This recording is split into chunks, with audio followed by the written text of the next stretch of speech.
Hello, and welcome to another edition of the Hitting the Hardwood podcast, your home for all the latest Minnesota Lynx and WNBA news, analysis, and coverage. Thank you for tuning into another episode. I'm your host, Mitchell Hansen. And wow, what a WNBA Finals we had. Capped off by an incredible Game 5 on Sunday night at Barclays Center between the Minnesota Lynx and the New York Liberty.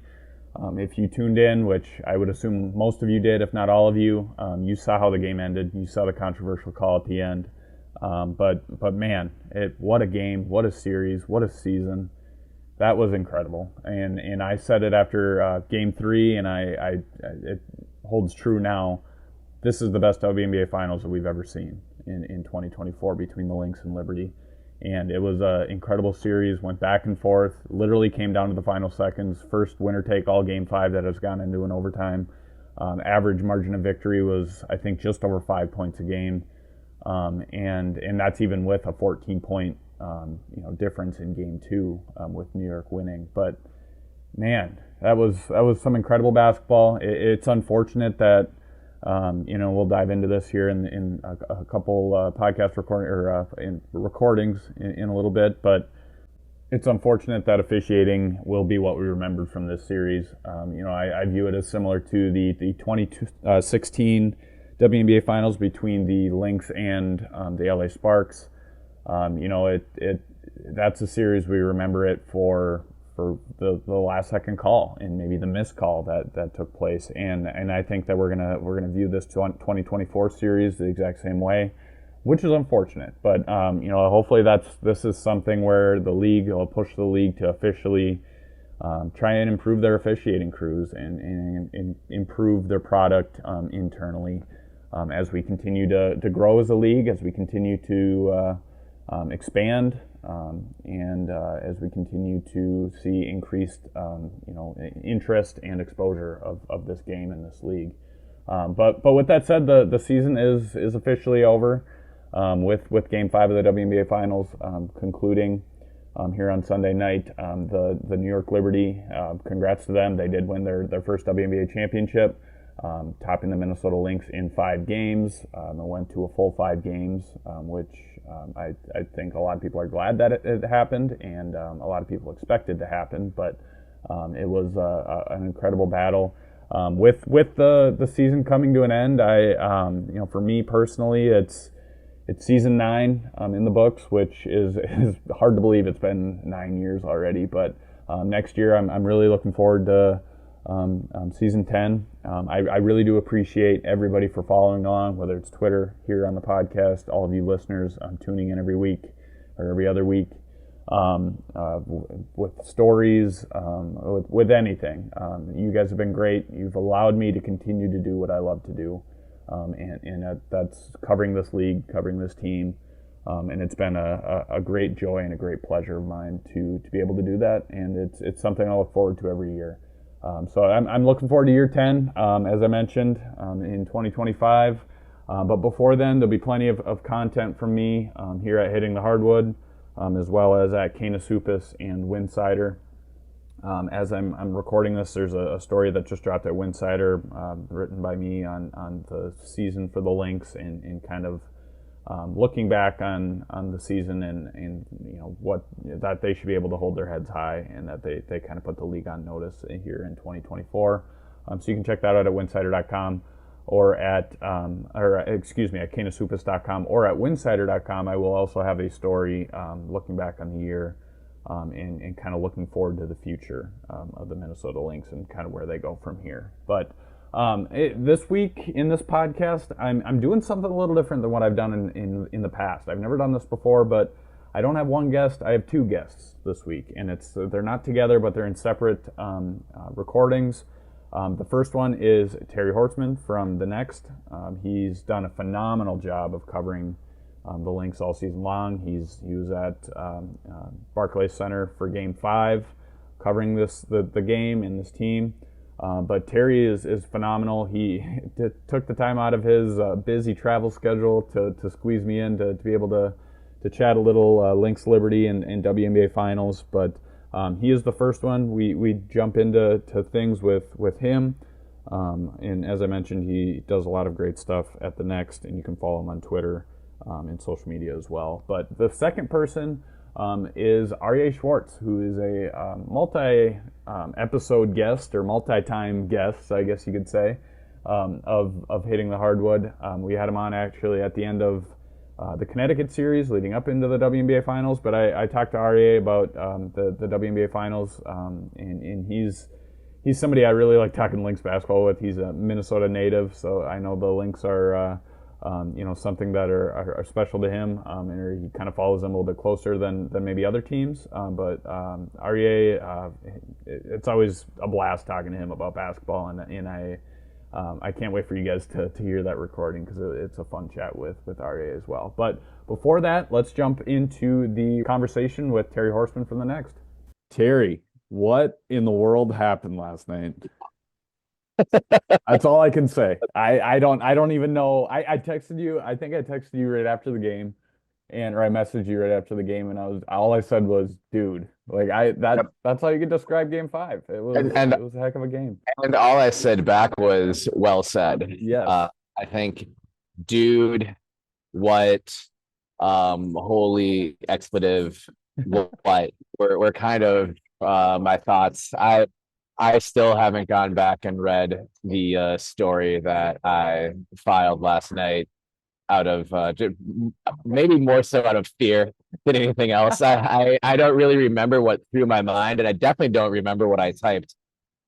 So yeah, it's definitely WNBA Finals that we're not going to forget, no matter what side you fell on, Liberty fan, Lynx fan, neutral observer, hater, no matter what.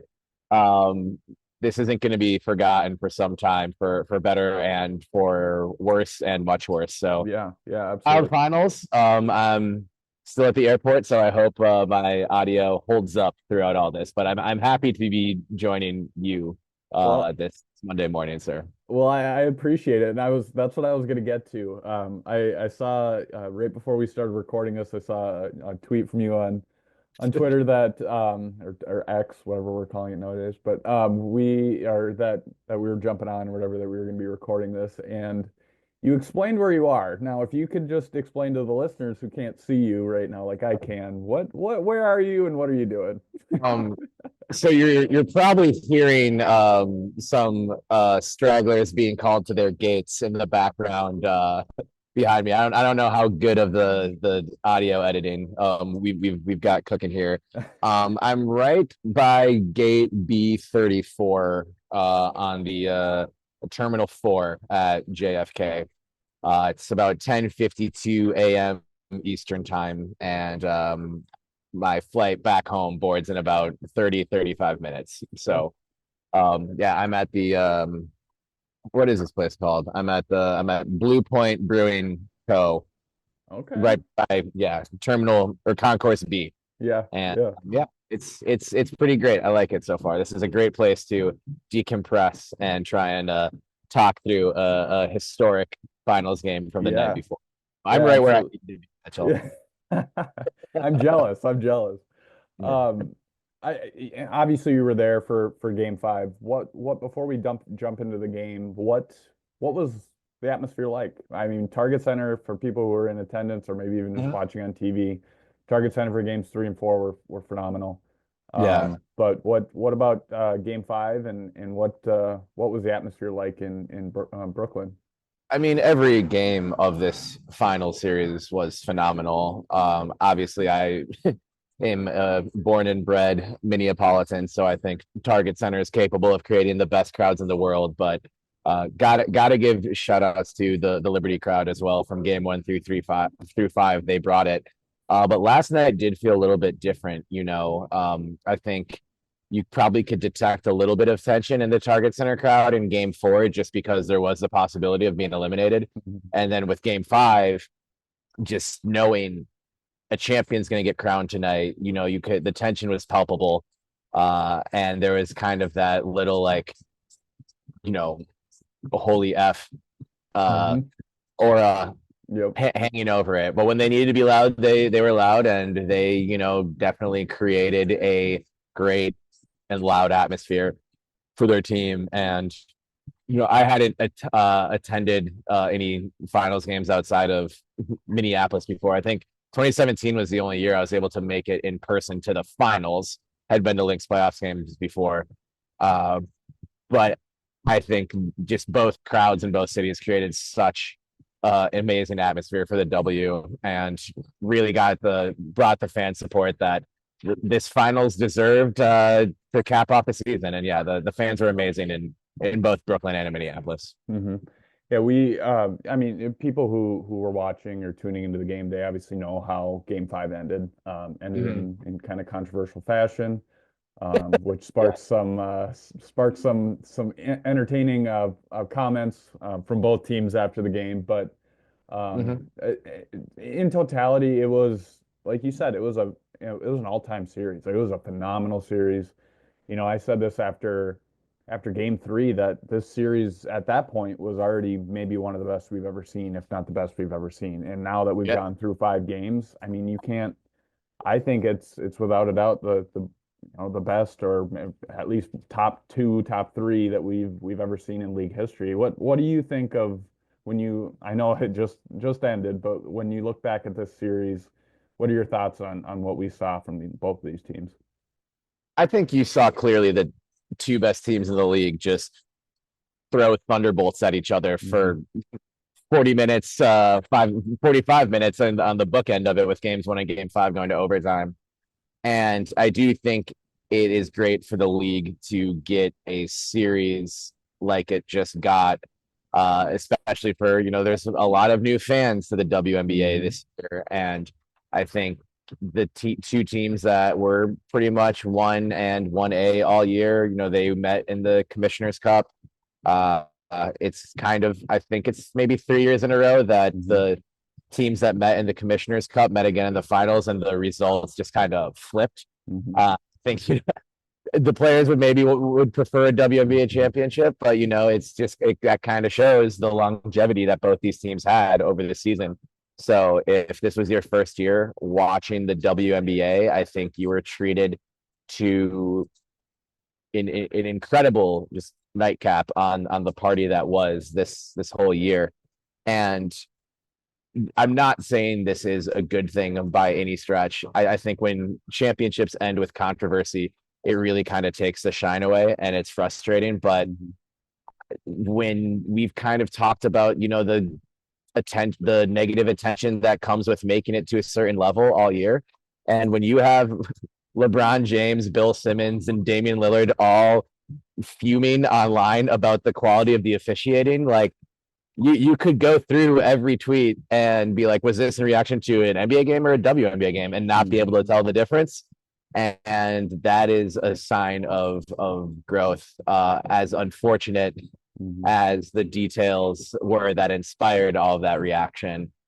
So there's a lot of anger out there, and I think it's a shame that the game ended in such controversial fashion. I Right. think both teams and the fans deserve something better than that, but I still think like you said, we can look back and this being just an absolutely incredible finals with a lot of incredible basketball on display from start to finish. Yeah, even if I view it as, if you take the officiating out of it in that aspect of things, the series Mm-hmm. was still outstanding. But Yeah, I mean, it is tough that, Cheryl Reeve had a point after the game in game five. She said, the last 3 games of the series, it's been a topic of conversation. And I could argue that, maybe 4 out of the 5 games, with the exception of maybe game two. I mean, you had the Courtney Williams controversial, I guess you could say, quote unquote, call at the end of game one, where that, she hit that three that turned into a 4-point play at the end of regulation. right. But And did the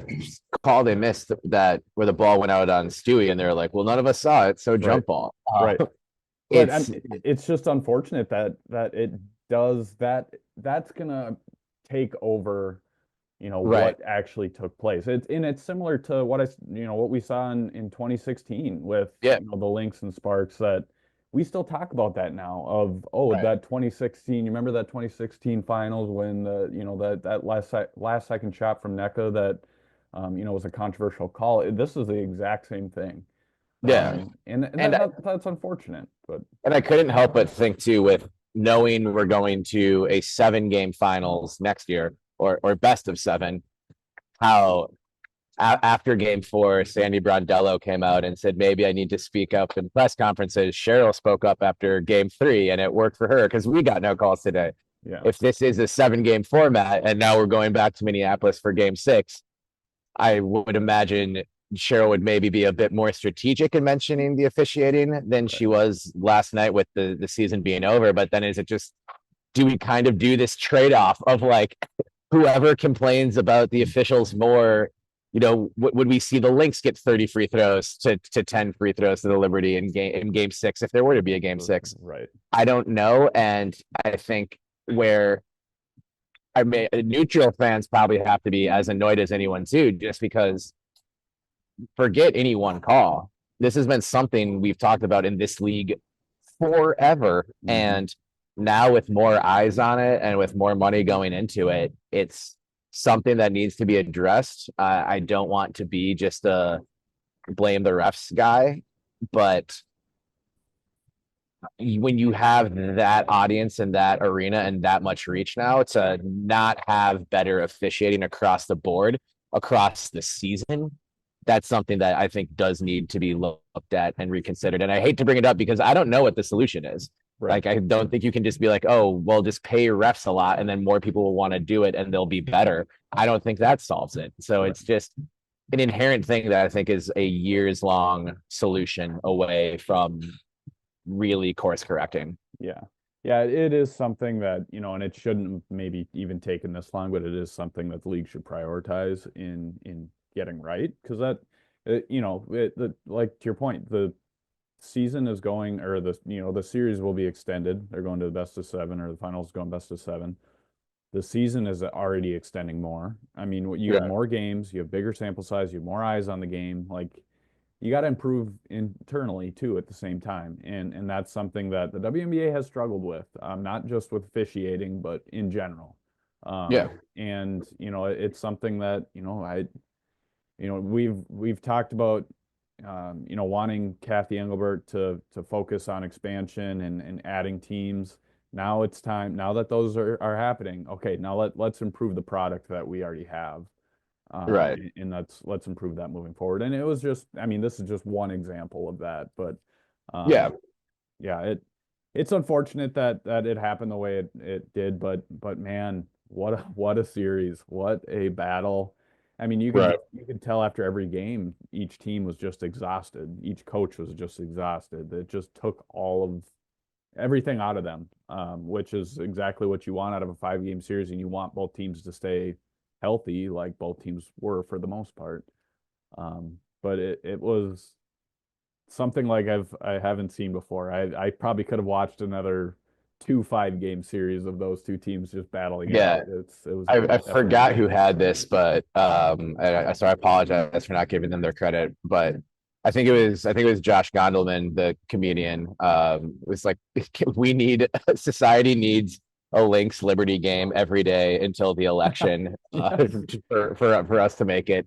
And I can see where he's coming from. That would be too stressful for me, and I'm a little tired after covering these games. But I totally get where he's coming from, and I agree. I think once the dust settles, we can just kind of be grateful for all the great basketball that we saw. And I know we're going to get into more of the game right here, but on your point about like both teams being healthy for the most part, which they were, I think that needs to segue into just Alana Smith admiration hour. I think she should be, no matter what she does as a Lynx from here on out, needs to be remembered fondly in the state of Minnesota forever. She should never have to pay for a meal, pay for a drink, pay for a car wash in Minneapolis ever again after fighting through what she fought through, clearly in a ton of pain, and then just kind of being in the unfortunate place of on the receiving end of the call that kind of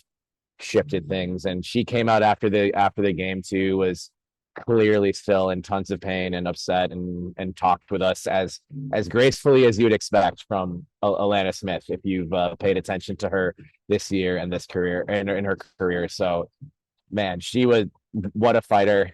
what a performance. I turn the wrong way too quickly, like waking up or in the shower, and my lower back hurts. Uh, I I hear can that. It feels better, cutting hard on defense and Jonquel Jones falling on top of you. Yeah. So Alana Smith should get flowers forever for what she did this season and in the finals. Right. And even spanning back into the semifinals, like she was dealing with the ankle injury against Connecticut that kind of bled a little bit into the finals. We saw it a Yeah. little bit in game one, but yeah, she's been obviously dealing with that back injury and then getting basically twist body slammed on the ground or in game five is, I mean, yeah, I didn't think once she went down with that injury, I was like, all right, she's officially Right. done, like, which is understandable, but then she just checks back in and she's ready to go. But Yeah. she's one tough Yeah. person, which is pretty crazy. Yeah. But kind of talking a little bit about the game. It was a game that it felt like it was there for the taking, and it was there for the taking for It Minnesota. was, yeah. They did a great job defensively, but they just couldn't do anything on the other side of the or other end of the court, and that kind of kept New York into it for the most part. And it felt like that game, in the first half, it could have easily been a 20-point game. It probably should have been a 20-point game, but Yeah. Minnesota just couldn't step on the gas, and that was the unfortunate part about that, and letting New York back into the game in the third quarter. What Right. were your thoughts on that? Well, going into the locker room up 7, on its face is a good thing, and limiting the Liberty to 27 points in the first half is also a good thing. But yeah, I think I wrote in my notes that needed to be a bigger lead, and then I'd say maybe 80 to 90% of the time this season, we've seen the Lynx come out with just lightning quick, smooth, high octane third quarter. And that wasn't the case last night. They got, I think Smith went 1 of 2 from the line. And that was their 1 point for some time in the third quarter. And BC finally hit a 3. And I think that either tied it or gave them a 2-point lead or something like that. But I wrote in my notes, BC 3 finally goes through. This needs to open the floodgates. And despite those floodgates not opening, they were still in position to win the game. It felt a lot like game 3 in a lot of respect, where the defense was clearly doing enough to win the game. They were getting stops when they needed to, maybe gave up a few too many rebounds there, but they didn't get killed in second chance points for the most part. And they were playing well, in the paint, getting a good amount of points from the paint, but you just kind of were waiting for either BC or K-Mac to get hot from 3, or, Courtney Williams to kind of have that reversal. Most times when I look up at a box score and I see like, oh, Courtney Williams is kind of having a rough game shooting, or scoring, whatever, you'll see her get to the bucket or hit 4 or 5 mid-rangers in a row. And those just kept drawing iron and bouncing out. And it seemed like no matter what they tried, they couldn't get the ball to go through the net. And I think the only thing was to just keep doing what you're doing and hope maybe you get sent to the foul line more. And as we saw, they were not going to the foul line or whatever explanation you want to subscribe to. There are a couple, but they couldn't get to the line. The stat that it's the first game in Nafisa Collier's career with more than 20 attempts without a single free throw attempt is kind of crazy. And 18 of her attempts came inside the paint. So it's not like she was just struggling inside and took it outside. Fee was banging all night, and just the idea that the MVP runner-up doesn't get a single, whistle to go to the free throw line feels a little crazy to me. But there is just no answer on the offensive end. And, and Coach Reeve mentioned it after the game, the Liberty are also a tremendous defensive team, and they've got a lot of weapons on that side of the floor as well. It's 2 great defensive teams, much like the Connecticut series was. But yeah, it was a frustrating night, and I think that you could see that frustration seep in a little bit and kind of sap their effort on the offensive side of the ball. Yeah, One thing that always sticks with me is what Cheryl Reeve said in 2023 after Minnesota lost to Connecticut in Game 3 to end their season. She after the game she basically said, "We have a big two right now," meaning that it's Nafisa Collier and Kale McBride, but we need a big three. If we don't have a big three, we will not have success. And looking at the box score from last night, knowing that, I mean, keeping in mind that all, the other players were struggling to find their shot, that's exactly what took place. It was Gail McBride and Nafisa Collier did enough. They did enough to help this team win, but they just could not get help from anybody else. And you could obviously tell they were searching. Courtney Williams was doing all she could to get out of it, like Sabrina Ionescu was on the other end, who was also struggling. Yeah. But yeah, it feels like, and it's a tough thing because more games than not in this series, it felt like Minnesota wasn't playing Minnesota's style of basketball. And that's the tough part, that they weren't playing like the team that we saw throughout the year. If they play like the team we saw, even in the semifinals round, I think they win. But it just felt like they didn't put a complete game together really this entire series, which is probably a credit to New York. I mean, that's what happens when you have two good teams going at it. But it's just didn't feel like they were really 100% the entire time, and playing the way that we have seen and know that they can play. Yeah, especially games 1 and 2. Obviously, the game 1 comeback win, despite losing this series, will be, remembered for forever and Mm-hmm. should be.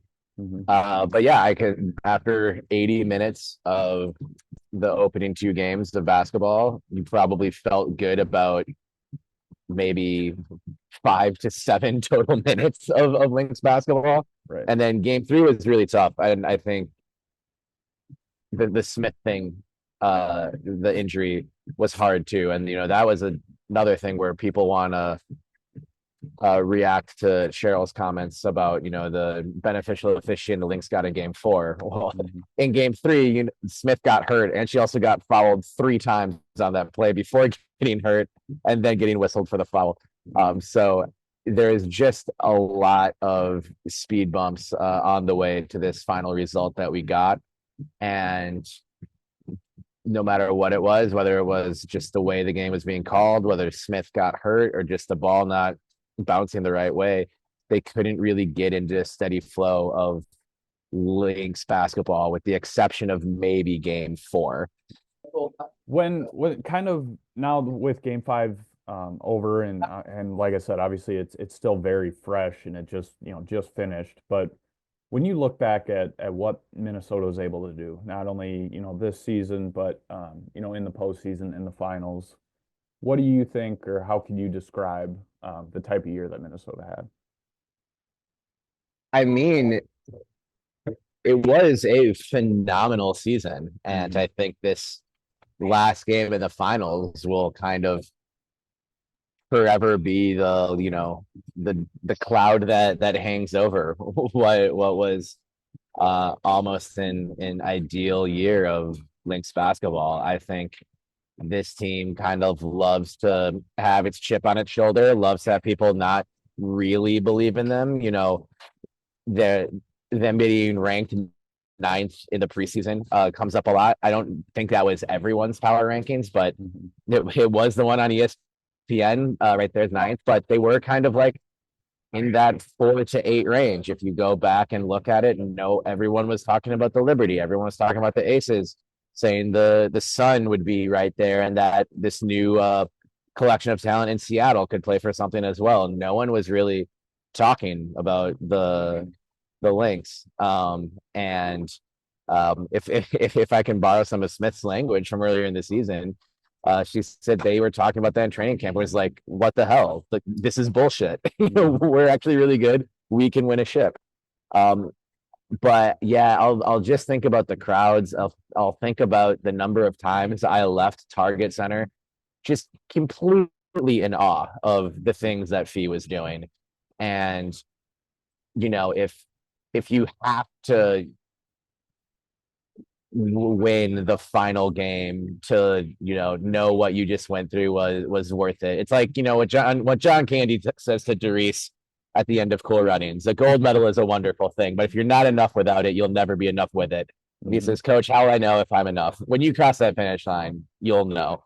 And this is little consolation to the Lynx players, but this team is absolutely enough. Without anything, like the refs or Kathy Engelbert at the finals in her New York City skyline dress, which was a choice, Kathy.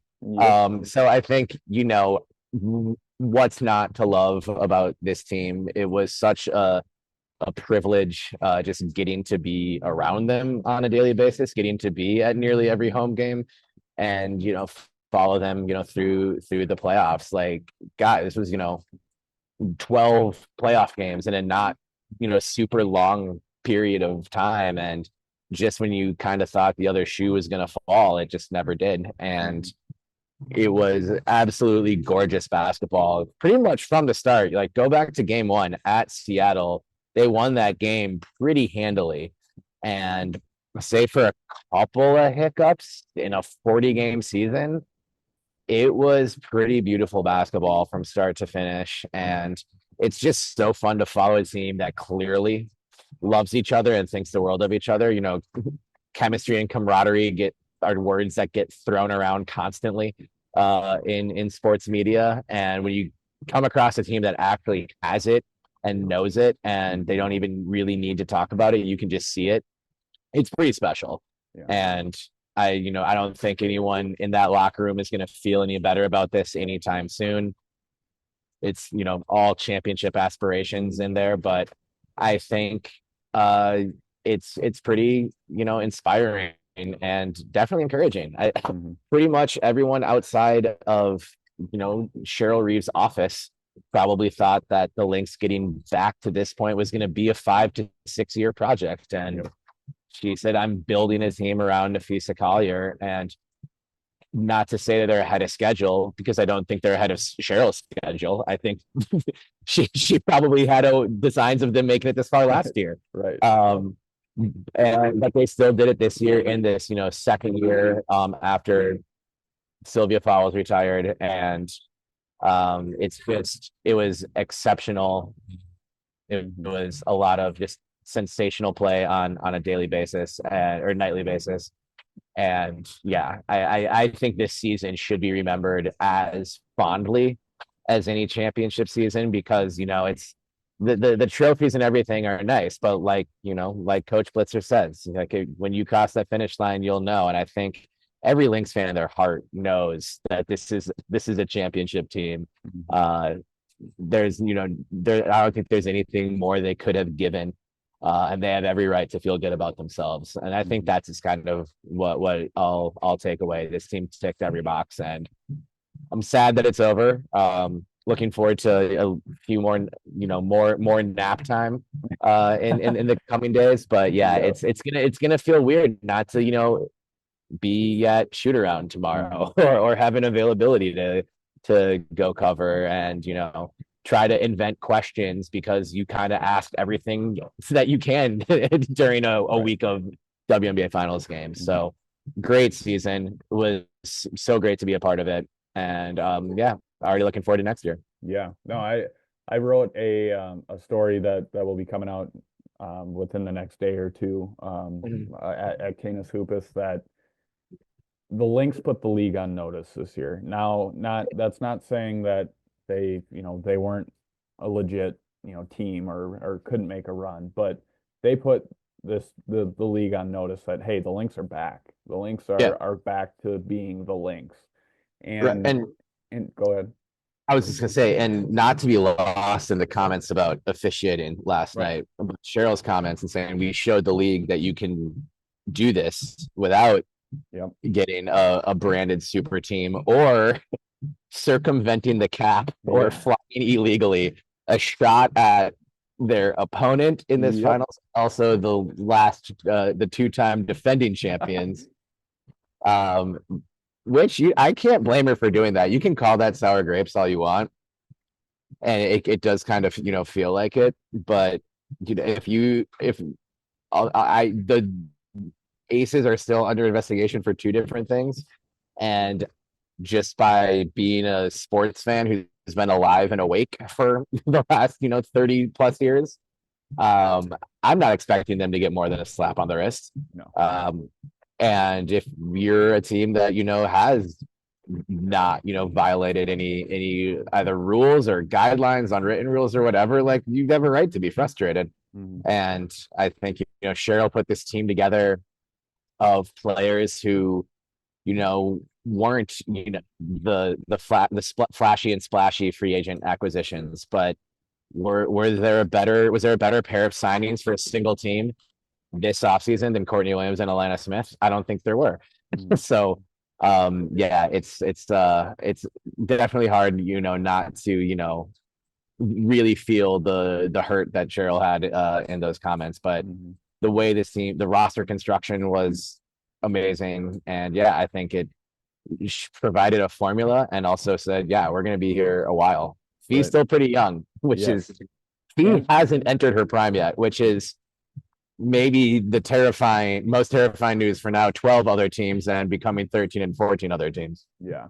And the thing is with this team is they're together. They're together for the most part again next year. They're all, for the most part under contract here for 2025. And now they have that experience. They have that deep postseason experience that now, Courtney Williams had it. Atish Heideman had it a little bit. The team from last year had it to some extent, but now they know what it takes to win a title and win a championship.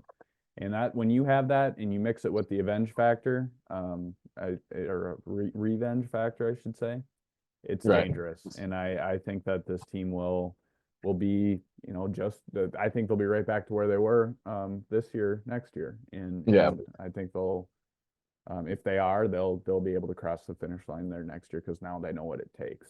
Yeah. And we know revenge is a dish best served cold, and they've got a long, cold Minnesota winter to just let that vengeance sit and get colder and colder. I know that most of them won't be in Minnesota, but still. But still, yep. The metaphor is there. Right. Well, Terry, I really appreciate you joining. I appreciate you doing this the night after Game 5, while you're sitting in an airport with little to no sleep. I appreciate you joining, and I know I'm just one of the many people that say we appreciate all your coverage this year. You've done a great job, and looking forward to more of this off season and for sure forward. So thank you, and great job as always. Likewise, Mitchell. Love what you've done with this space, and yeah, I'm sure we'll touch base over the off season. Gonna try to write more this off season than I did last year for sure.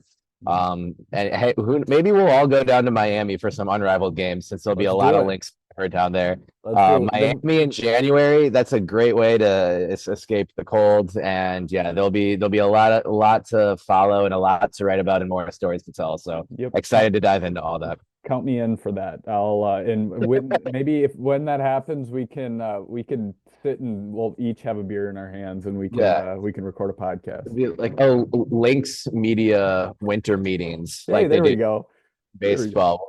All just go somewhere warm with cold drinks and talk about the team. And yeah, we'll have draft and expansion draft and all kinds of stuff to talk about. So it's basketball never stops. Absolutely. Well, Terry, I appreciate it, and we'll talk to you very soon. I once again appreciate you taking some time and joining. For sure. All right, thanks, Mitchell. Thank you once again to Terry for joining the podcast. As I mentioned before, we recorded that, or as before you heard the recording. Terry is outstanding, and he's somebody I've gotten the chance to get to know a little bit better here in 2024, and he's extremely talented, works his tail off, and he does a great job covering the Lynx and covering the WNBA as well. But as I mentioned before you heard the recording with Terry, we do have another recording here, and it's with Aryeh Schwartz of Winsidr. So let's jump right into the conversation with Aryeh. Aryeh, that was the weirdest game and weirdest series I think I've probably ever seen. And by weird, I mean probably great, but still weird. What do you think? Look, I said going into it, this is going to be one of the greatest, if not greatest, WNBA finals of recent history, arguably of all time. I stand by that. I feel like I've been vindicated in that. Unfortunately, this will also, in my opinion, go down as the worst officiated WNBA finals of all time. Maybe some people, I was getting some blowback after game one. I said that was one of the worst officiated games I've ever seen. I was getting blowback on that. So, for as we get into this conversation, for anybody who follows me on social media who has been attacking me over the past few hours, snapping at me or whatever, like I have been saying this not just this year, but for years. The WNBA referees and officiating has been horrible. It needs to get better. But wow, what a improbable, what a crazy, use all the superlatives, all of the catchphrases. It was insane. Yeah. And I was talking to Terry Horstman right before this, so that the listeners heard right before this recording that the unfortunate thing is this series is going to be remembered for that call and the officiating. And I view it very similar to 2016 when Minnesota lost to LA in at Target Center, Minneapolis in game 5. When you think about that finals, you don't think about what took place in games 1 through 4. You think about game 5 and what took place at the end and how what the reaction was and kind of the blowback for all of that. 2024 is going to be the exact same thing. It was still a great series. Both series were phenomenal. They both came down to the wire, could have gone either way. But it sucks regardless of what happened, who won. It sucks that the officiating got in the way and and we were just talking about it at the beginning that the fact that regardless of what you think of the officiating, if you think it was great, if you think it was terrible, the fact that we're talking about it is the problem Mm-hmm. Mm-hmm. because it's just like a offensive lineman in football. I always say or let's say like a public relations department for a company. When you start to hear them or you recognize them, that's when it's a problem. And that's the exact same way with the officials, that it got in the way, and that's the unfortunate part. You just got to let the players decide the game, and That's they didn't. that that is the most frustrating aspect of this for me because look, I I don't like I'm from Minnesota. I'm not gonna, sugarcoat it. Obviously, there's some affinity there. And I always try and be upfront about that before we start discussing the Lynx or any of the happenings around them. For me, it's as simple as this. Like, it's game five. You have, in my opinion, and I'll say this as someone who's extremely critical of the referees, I think they did a great job of letting the players play in the first half. Uh, in the second half, I think there's a lot more questionable calls, a lot more to talk about. I won't get into that. But for me, it's 5 seconds left. Um, Game five, 2 point game, player in the paint. You've been showing no consistency. So that's a reason to me you don't call anything. You make the call. I disagree with the call. I think in that period, in that position in the game, you don't make a call because you want to let, the players decide the outcome of the game.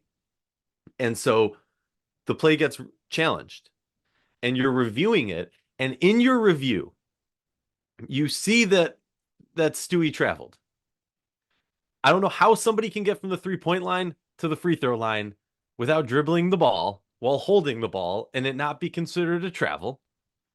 Okay, so you see that, and then you see that it was a clean play, and so for me, that is where my frustration hits a new peak and a disappointment in not because it's Minnesota. If this was on the other shoe and this was going against New York, I would be Hmm. equally frustrated. Yeah. Maybe I wouldn't have the deep emotional pain of watching another Minnesota sports team go through a suffrage like that.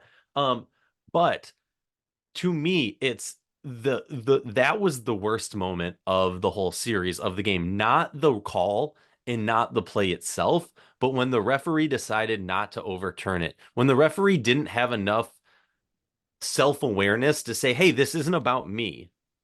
I'm not here to make this call. I'm not here to make this play. You have an opportunity to step back." And the other thing is, if you want to believe the conspiracy theorists that the league wanted the big market to win. That's why the commissioner was wearing the New York City skyline on her dress. That's why the announcers in pregame and during the game only talked about. I saw someone, I don't have it in front of me. Somebody tweeted like how many seconds and minutes of the broadcast were spent talking about Minnesota versus New York, and it's pretty lopsided. Um, 100%. Especially considering how much Minnesota was leading in that game. But so like if you want to believe that conspiracy theorist stuff, even so, if you overturn the call and you say jump ball because there was no clear possession, New York has the advantage. Most likely Minnesota does what we saw them do repeatedly, which is lane violation, let New York get the ball so you can reset your defense. New York still is in an advantageous play, but at least in that way, you're not making a decision that dictates how this game is decided. At least then you're giving opportunity for the players to decide. Yes, Fee had opportunities to seal the game. Yes, so did Caleb McBride. So did Bridget Carlton at times. I Mhm. mean, we can discuss all of that, but like you said, the reason that we've spent 7, 10, however many minutes we've been chatting now, talking about the refs and not about how horrible of a night Sabrina had, 1 for 19, how horrible of a night shooting wise Stewie had. And a lot of that had to do with, you know, this game, I saw some of the most impressive defense from Minnesota. It Mhm. was it had the feel much more so of the regular season matchups we saw between these teams. It was not the most pretty basketball. Not all the shots were falling. I have another bone to pick with the league on that. I don't know why you're playing game 5 the day after travel when we're seeing all this growth. You are diminishing the product before it hits the most eyes it will ever hit. I'm going to say it now. That game probably shattered every historical record of viewership. And you Mhm. decided that it was important for them to travel on Saturday and then play Sunday, as opposed after the emotional highs of all these games. And you don't want to give them one more day so that we can put the best product on the court. Come on now. Or even like three, if they would have, and I get they maybe didn't want to compete with Monday Night Football, but then wait till Tuesday. Like, what's the difference of waiting, 2 more days to extend the season? I mean, It's and we've seen that, throughout the rest of the postseason too. It's been whenever it switches locations, at least it's 2 days. You yeah. give a day for Oh, travel, but it kind of going back to, and not to keep going back to this, but going back to the call. Regardless of what happened in the call, the issue that I have with it is the fact that it got reviewed. It got reviewed and they still said it was the right yeah. call.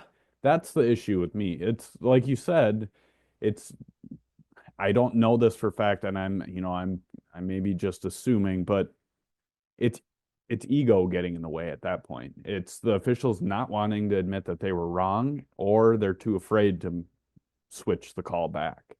And that's the problem. That's the issue. It could have been in the first quarter. It could have been in the second quarter. It could have been in the third quarter of game 2, and I would still say the exact same thing. If it's a bad call, it should be reversed. If it's a wrong call, it should be reversed, especially if it's challenged.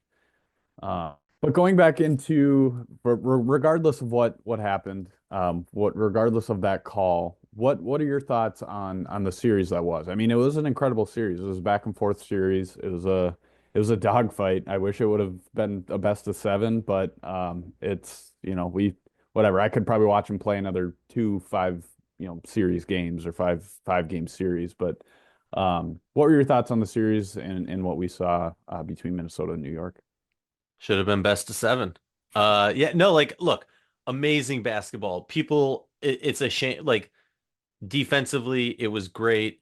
It's a shame that, the last game ends with a 62-67 score, in the sense of people look back at that and have their thoughts of that versus understanding that in the thralls of a playoff final series with these teams that are so evenly matched, that are going back and forth, you're going to have games where the shots aren't dropping, especially when you're exhausted. You're going to have games where the defense is able to hone in and do exactly what they want to do.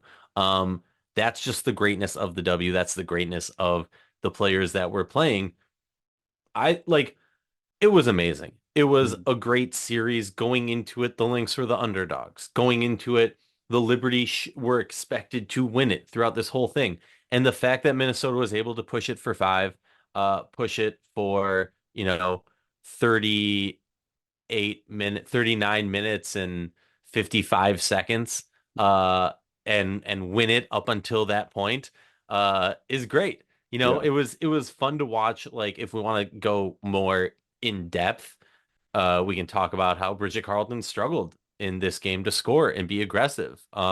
We can talk about how Alana Smith got body slammed and just completely beaten bloody and still was insane defensively, a great offensive aspect and facilitator.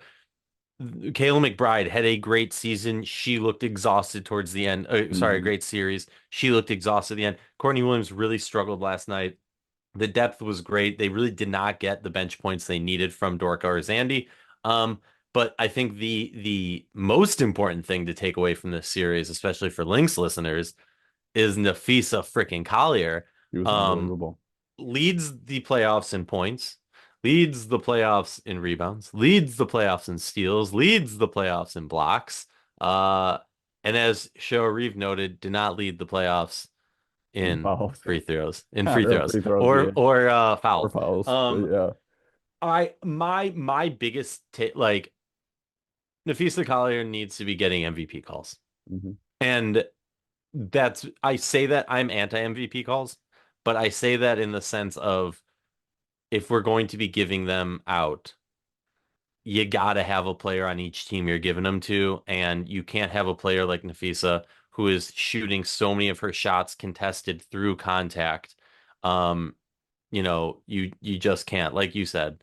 Mhm. uh if you have opportunities to win it, fine, it doesn't matter. And whatever, I just keep that's the problem with the game, is you keep thinking about it, how evenly matched they were, how it went back and forth, and then you just think to yourself, like, why did it have to? I tweeted this out last night. What a horrible, horrible way to end the most amazing season and most amazing series. Mhm. And I apologize to listeners that I keep going. We're less than 24 hours removed. Well, we're less than 12 hours removed. It just feels ridiculous. Yeah. Yeah. And the tough thing from a Lynx perspective too is the what ifs. Like they should have been up by 20 in the first half easily, with keeping New York under 30% for basically the first 3 quarters. They should have been up by more than 12.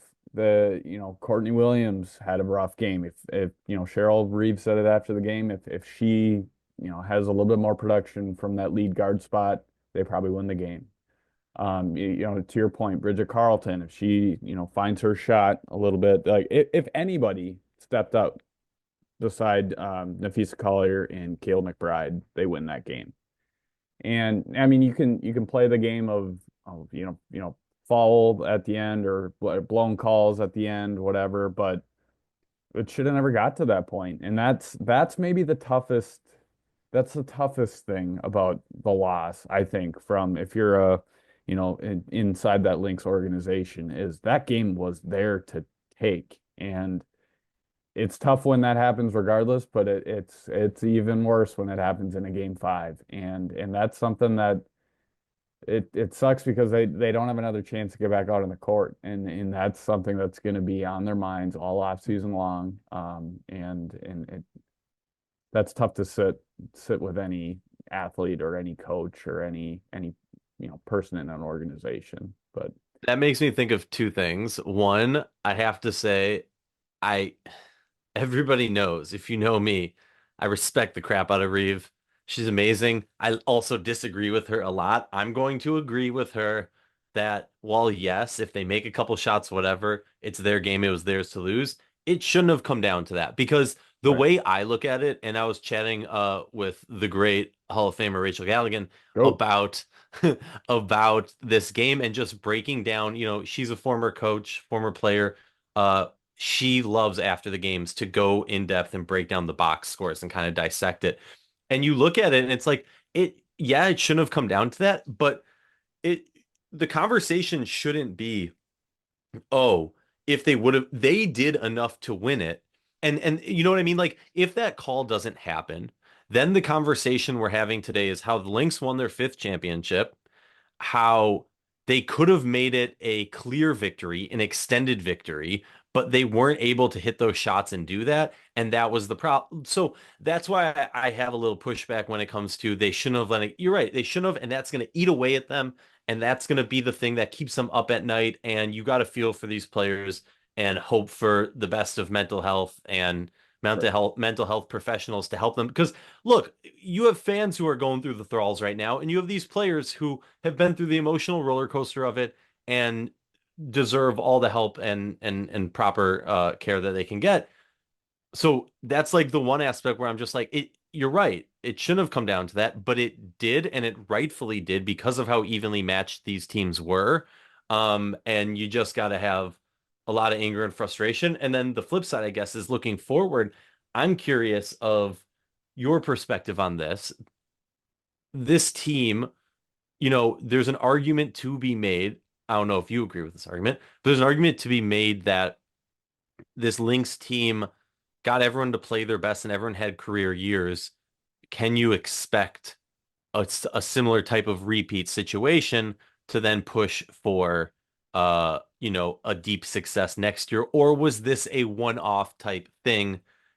I'm trying to think of a team as a good example for that, but I don't have necessarily a good example for that. But you know what I mean? I think with this team, and I hear what you're saying, and I get where you're coming from. I mean, you could say, Bridget Carleton would probably be back to what she would be back at if she got steady playing time. I mean, coming off the bench before this year, that's part of her career year. You look at Alana Smith with just getting more time and just being a steady starter, that makes a big difference. But, the way that this team plays and what they pride themselves on is obviously defense. But the way they play defensively, to me, even if they didn't have, let's say another career year as a team or individually, I still think they could have success just with the way that they play. Just because, I mean, we saw it last night, or in game 5, that if that defense plays like they can, this team can score 50 points and win the game. I mean, it's, you don't have to have offense, and you're still going to put yourself in a good position if you can hold the other team down. But I do agree. Like there's a question mark, and that was actually going to be my next question to you is where do you think this team could go? And now that we saw them for a year, do you think that there's a missing piece, or do you think they should focus on something that they didn't do or didn't have maybe this year that would feed into even a stronger year next year? Yeah, I think I don't want to say a missing piece, right? Because 5.5 seconds and a bad call away from being the champions, and then Right. it's a very different conversation. It's Yep. no, is there a missing piece? It's how do they extend their lead over the league type thing. So I'm weary to say that. And I also, to your point that you made a while ago, real quick, and then don't let me forget because I have a good thought on this, about the memory of that Lynx Sparks finals where they lost. That's the part that frustrates me the most about all of this is I disagree that that's what will be remembered. That's what will be remembered for Lynx fans. The Sparks fans don't remember that. The WNBA fans in general don't remember that. The fans who watched the Commissioner's Cup this past year are not going to remember that it should have been Bridget Carleton, the MVP, Mhm. right? And 5 years from now, people are not going to remember that call. It will be something that's debated, wherever you are at the bar, whatever, between WNBA fans. And that's why it's so frustrating because what that ref decided to do will solidify the legendary, Oh yeah. It I'm changes. blanking on the word, It impacts the history of the game. I mean, it the impacts history of the game, the everything. legacy of the players. Legacy. That's Yeah. what I was Yep. looking Yep. for. The legacy of these players is now impacted on this. I mean, imagine how we're talking about Courtney Williams if she's a WNBA champion, or Right. Kayla McBride, or Nafisa Collier, or like all of these players. In the same sense, like how we're now going to talk differently about Jonquel Jones because she Hmm. finally got over the hump and got that win. How we're going to talk differently about Sabrina because she finally got over the hump at 1 for 19 and got that win. Got to be a little petty. So in terms of what I think It's a Lynx pod. I can do it. In terms of what I think they need to do to improve, get better, sorry, not get better, be a championship contender again next year. I think they have one thing that's working for them very good, and that's the expansion over the next 2 years. Yeah. The expansion over the next 2 years is really, really, really going to shake up this league.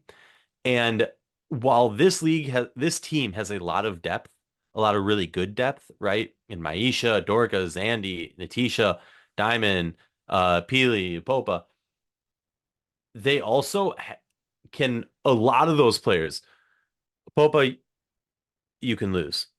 Pili, you want to hold on to, but you're not concerned about protecting her.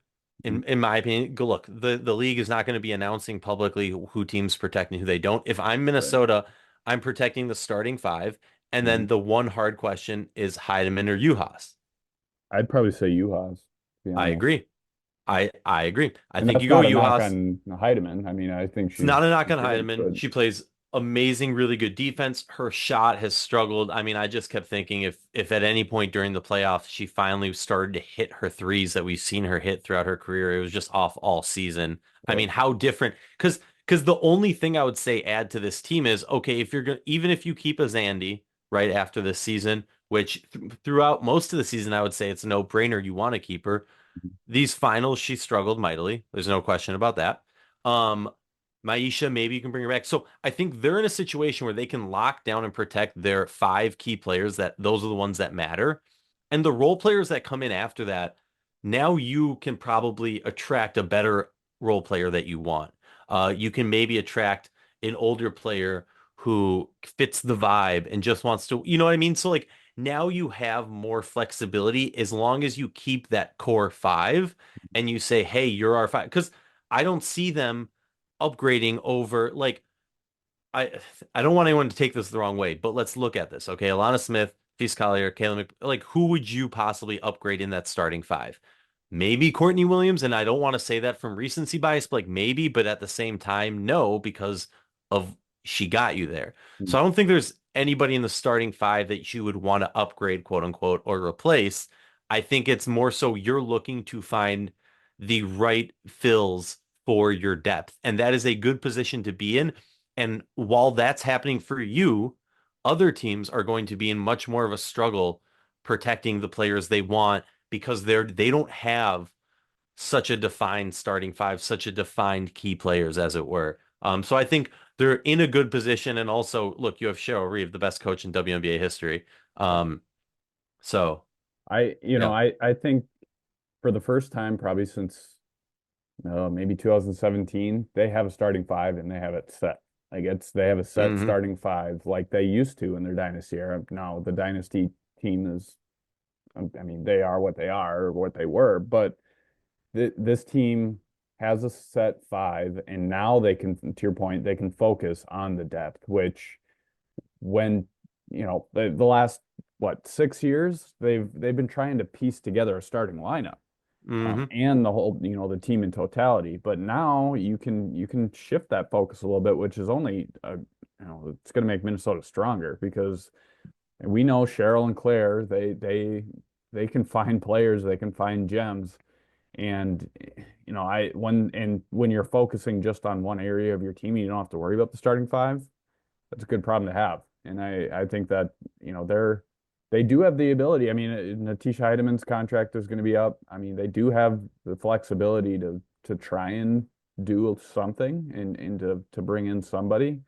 Obviously, the expansion draft will impact that a little bit too, but they have opportunity to improve, and that's maybe the scariest part is this team was good and they could get better.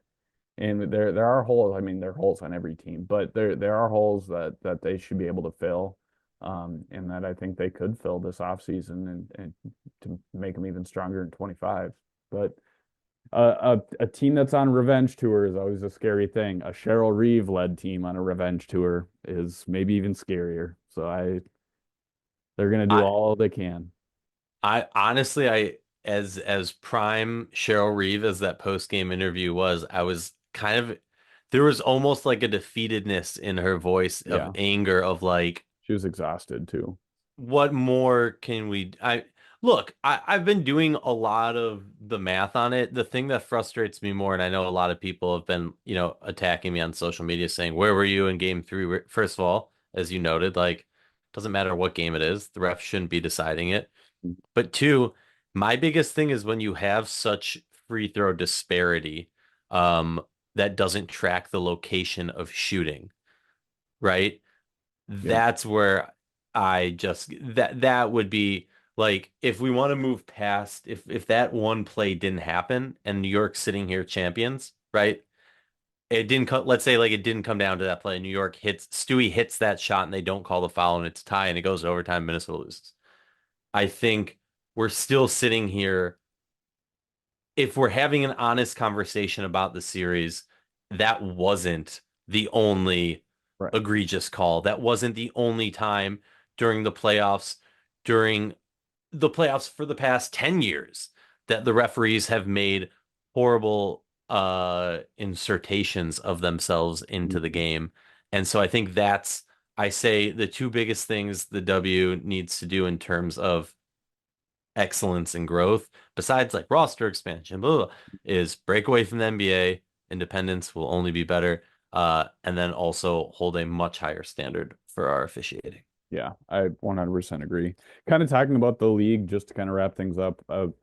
What I mean, this year was unbelievable and it was historic at the same time. Now that we're done with the year and kind of looking back on the year, what do you think of what we saw in 2024? Not necessarily just what was on the court, but the growth of around the country and around the world. It's amazing. We now know what, three teams coming to the league in the next few Hmm. years. That's gonna be, look, for us as media, that's gonna be a whole craziness that I don't think a lot of people understand.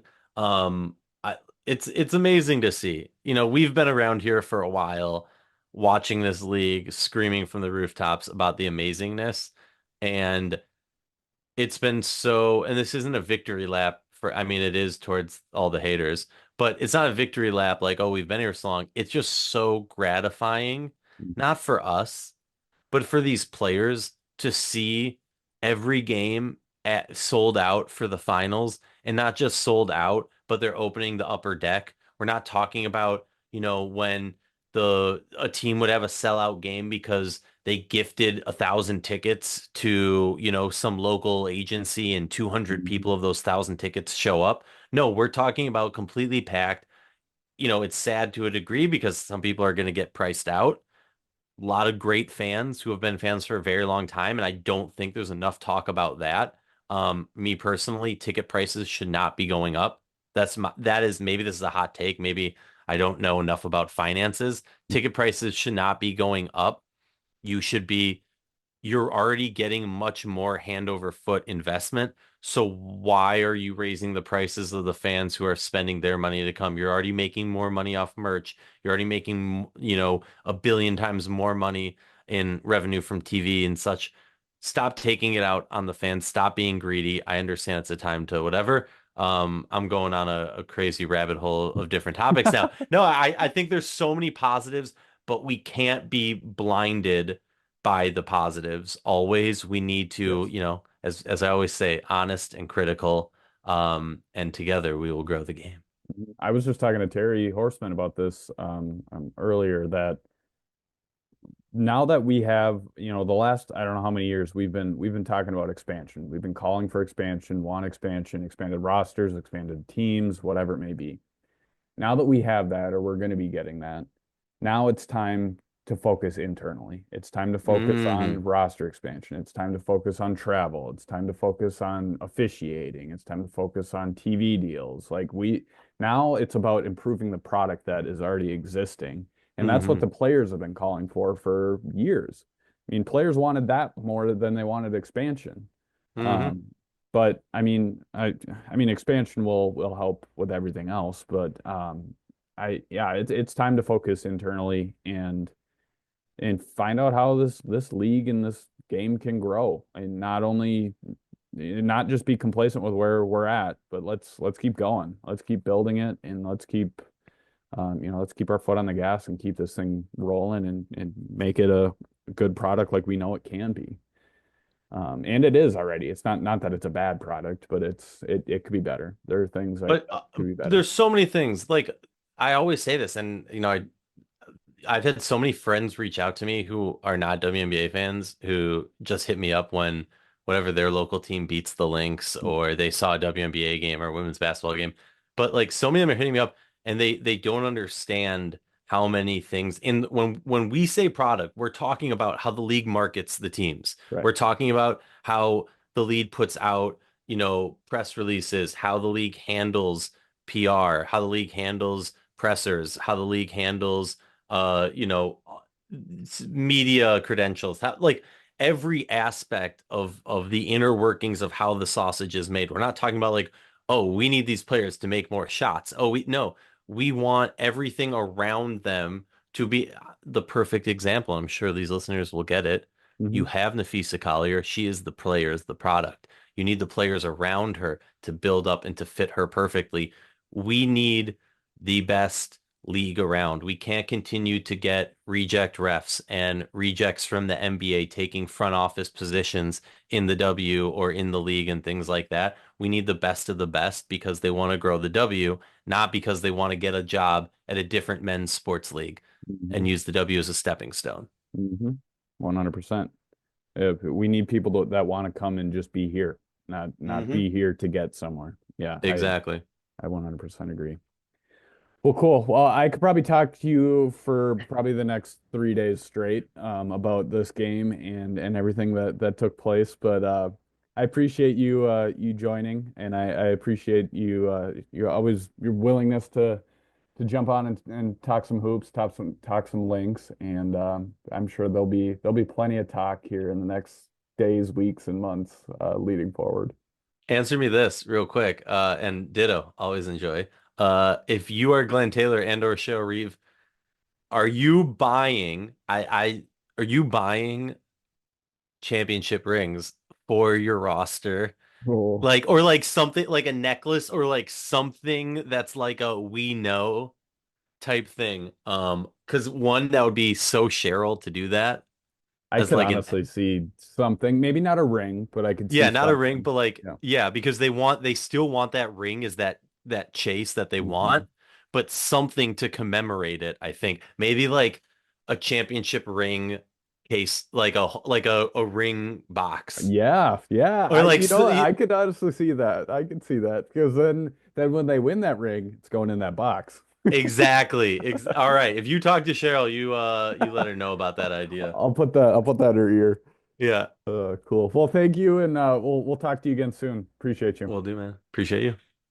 Thank you once again to Aryeh, and once again, thank you to Terry. Thanks to both those guys for joining the podcast this week. As I mentioned, it's something different that I haven't done before, having two people. But the series that we had, the game 5 that we had, I wanted to get a couple people on and chat everything Lynx basketball and kind of what we saw throughout this postseason, the season, and especially the finals that we did witness between Minnesota and New York. But I also want to give another shout out to Jeremy Rushing, who produces this podcast for us every other week. Jeremy does a great job on the back end of making me sound less crazy than I am. So I appreciate you, Jeremy, and everything you do for Hitting the Hardwood. Also want to give a shout out to our partners here at Hitting the Hardwood who have supported us for a long time. We actually have 3 of them here. First one, Better Edge. Second one, Homage. And the third one, Fantasy Sports Evo. And all 3 of them are big supporters of women's basketball, big supporters of the Lynx. And they all do a great job. 2 of them are betting platforms. One, Homage, is a vintage clothing outlet. You can find all of their information if you go to our website. You can find our website links on social media. You can find our website links in the show notes below. And go to our partners tab, and you can find out more information about all of our partners. And you can also you can find the promo codes, the specialty links that you need to go to. And much more. And if you know somebody that wants to become a partner, or maybe you want to become a partner, send us an email, hittingthehardwood@gmail.com, and we'll be happy to chat about becoming a partner and seeing what we can do. We're very flexible and we're open to ideas. So happy to chat about how we can partner together and how we can collectively come together to support women's basketball and the Minnesota Lynx. With that said, I really do appreciate all of you for joining and for listening, not only in this episode but all season long. I'll give an update here in the coming weeks and on what this podcast will look like here in the off season. We're going to take a little bit of time to unwind, but there will be some time or some content at patreon.com for our patrons. That won't stop. Patreon.com/hitting the hardwood. That's where you'll get a lot of exclusive content and information that you won't get anywhere else. You can also find content obviously on my social media channels.